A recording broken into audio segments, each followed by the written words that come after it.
Dominus vobiscum, sequentia Sancti Evangelii secundum Mattheum.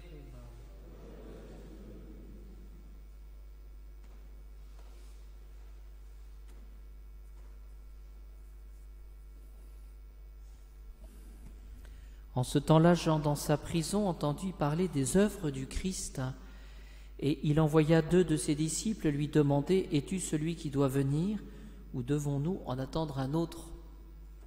Jésus leur répondit « Allez rapporter à Jean ce que vous entendez et voyez. Les aveugles voient, les estropiés marchent, les lépreux sont purifiés, les sourds entendent, les morts ressuscitent, et la bonne nouvelle est annoncée aux pauvres. Heureux celui qui ne trouvera pas en moi une occasion de chute. » Comme il s'en allait, Jésus se mit à dire aux foules au sujet de Jean « Qu'êtes-vous allé voir dans le désert, un roseau agité par le vent? Alors qu'êtes-vous allé voir? Un homme aux habits somptueux? Mais ceux qui portent des habits somptueux sont dans les palais des rois. Alors qu'êtes-vous allé voir un prophète? Oui, je vous le dis, et mieux qu'un prophète, c'est de lui qu'il est écrit « Voici que j'envoie mon messager devant ta face pour qu'il prépare la route devant toi. »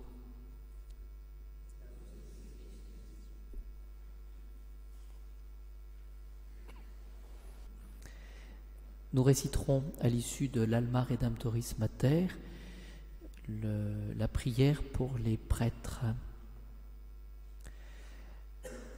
3 réflexions ce soir. Tout d'abord, par rapport à cette question des disciples de Jean le Baptiste à Jésus, « Es-tu celui qui doit venir ou devons-nous en attendre un autre ?»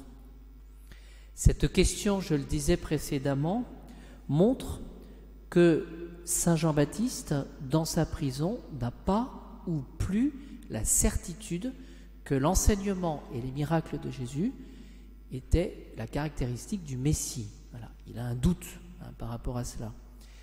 2 raisons par rapport à ce doute. Les pères de l'Église disent qu'il s'agit peut-être de pédagogie de la part de Saint Jean le Baptiste.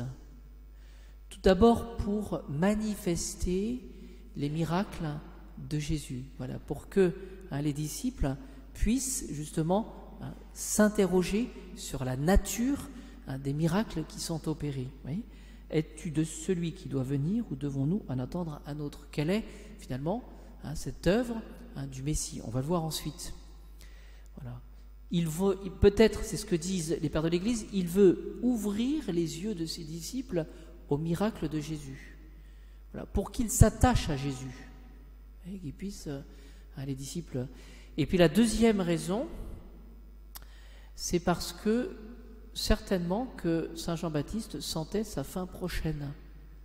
Et donc il va finalement aider les disciples à se détacher de lui-même, Jean le Baptiste, pour s'attacher à Jésus.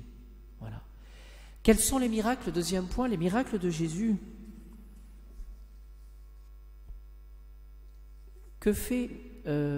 Quelle est la réponse, de Jésus?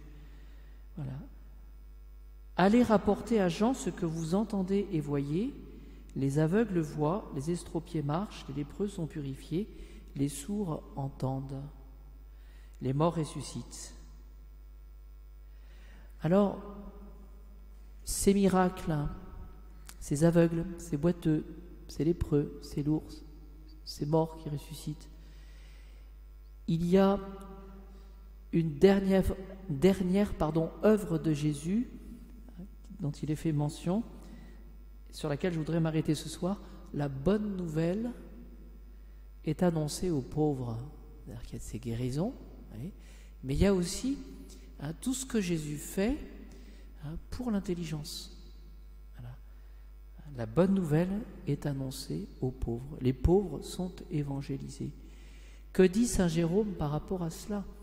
Il dit, il y a les pauvres d'esprit, voilà, ceux qui finalement n'ont pas une grande intelligence.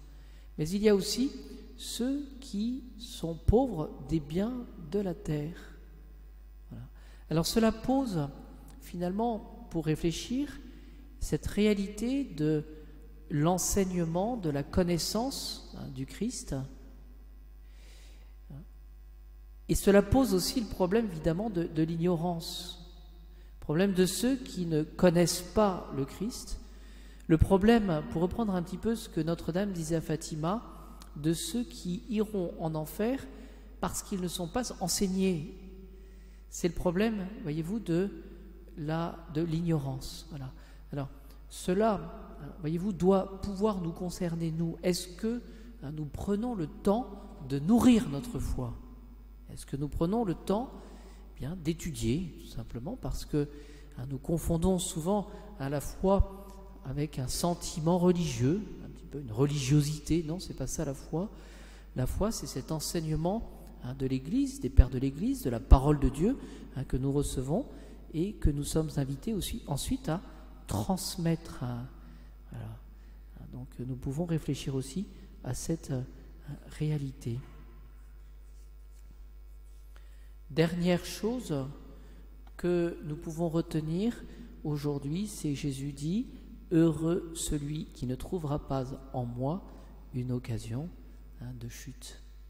Voilà. C'est-à-dire que finalement, cette venue de Jésus à Noël, cette venue de Jésus dans la crèche, doit heurter nos consciences.